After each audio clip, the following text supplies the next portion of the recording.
बेसी 2015 में वह पॉलिनोमियल के हमारे पास क्या पे क्वेश्चन है, if 1 0 of polynomial A square plus 9x square plus 13x plus 6 से is reciprocal of the other. हमें क्या दिया, अगर एक जीरो मान लो अल्फा है तो दूसरा जीरो कौन सा होगा, उसका रेसिप्रोकल होगा which is 1 by alpha. Find the value of A, हमें ए की वैल्यू यहाँ पे फाइंड करनी है या ये वाले ए की वैल्यू।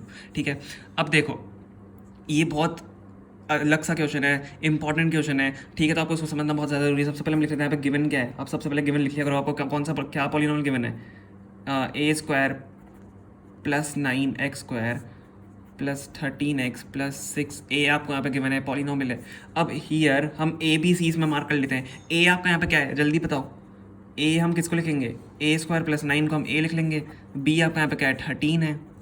एंड सी आपका क्या है, यहाँ पे 6a है। ठीक है, तो देखो हम इसमें क्या करते हैं, सबसे पहले हम जीरो डिसाइड कर लेते हैं। मान लेते हैं एक जीरो आपका अल्फा है, तो दूसरा जीरो क्या बोला है, उसका रेसिप्रोकल बोला है। रेसिप्रोकल मतलब 1 बाय अल्फा हो जाएगा।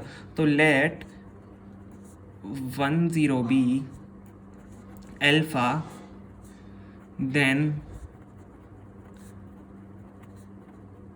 अदर जीरो विल बी, क्या होगा अदर जीरो, क्या होगा आपका, जल्दी बताओ, 1 बाय अल्फा। एक जीरो आपका अल्फा, एक जीरो आपका 1 बाय अल्फा। अब हम यहाँ पे क्या करेंगे, हम सम और प्रोडक्ट करते हैं जीरोस का। तो हम यहाँ पे क्या करेंगे, हम प्रोडक्ट करेंगे, क्योंकि हमें क्या चाहिए, हम उसको अगर सी बाय ए लिखते हैं, हम प्रोडक्ट को क्या लिखते हैं, सी बाय लिखते हैं, और उसको क्या लिखते हैं, सम को क्या लिखते हैं, माइनस बी बाय लिखते हैं। तो हम सी बाय ए वाला यूज़ करेंगे। क्यों करेंगे अभी आपको पता चल जाएगा। आप सम से भी कर सकते हैं, तो हम प्रोडक्ट से करते हैं। Product of zeros, product of zero आपका किसके बराबर होता है, सी बाय ए के बराबर होता है। तो हम क्या करते हैं, प्रोडक्ट करते हैं 1 by alpha into alpha is equal to C by A. C आपका यहाँ पे क्या है, 6a है, और ए आपका क्या है, ए स्क्वायर प्लस 9 है। तो इससे हमारा ए जल्दी से जल्दी निकल जाएगा, क्योंकि हमारे पास 6a और ए स्क्वायर प्लस 9 मतलब दोनों टर्म्स हैं जिसमें ए आ रहा है आपका। ठीक है, तो हम देख लेते हैं। अब यहाँ पे क्या करेंगे, इसको अल्फा से अल्फा तो यहाँ से कैंसिल हो गया, यहाँ पे 1 हो गया। तो ए स्क्वायर प्लस 9 को क्या हम इधर भेज सकते हैं, चलो अल्फा से अल्फा यहाँ पे कैंसिल कर देते हैं। ए स्क्वायर प्लस 9 को इधर भेज देते हैं, A square plus 9 is equal to 6a। ठीक है, अब 6a को इधर भेज दो, तो A square minus 6a plus 9 is equal to 0 हो जाएगा। यही होगा, है ना। तो अब हम क्या करेंगे इसमें से, अब हम इसमें से क्या करते हैं, इसको सिंप्लीफाई कर लेते हैं।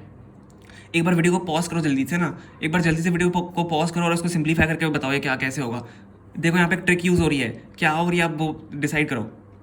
देखो क्या ये हमारा a माइनस 3 का होल स्क्वायर बन रहा है, क्या ये हमारा a माइनस 3 का होल स्क्वायर बन रहा है, कैसे, a square plus B square मतलब 3 का square which is 9 minus 2ab, minus 2ab मतलब माइनस 2 इंटू 3 इंटू 6, 2 3 आपका 6, सॉरी माइनस 2ab। आपको समझ में आ गया, चलो मैं आप लिख देता हूँ कैसे होगा, आपको समझ में आ गया, मैं यहाँ पे लिख देता हूँ, a square plus B square minus 2ab, ये आपका फॉर्मूला होता है।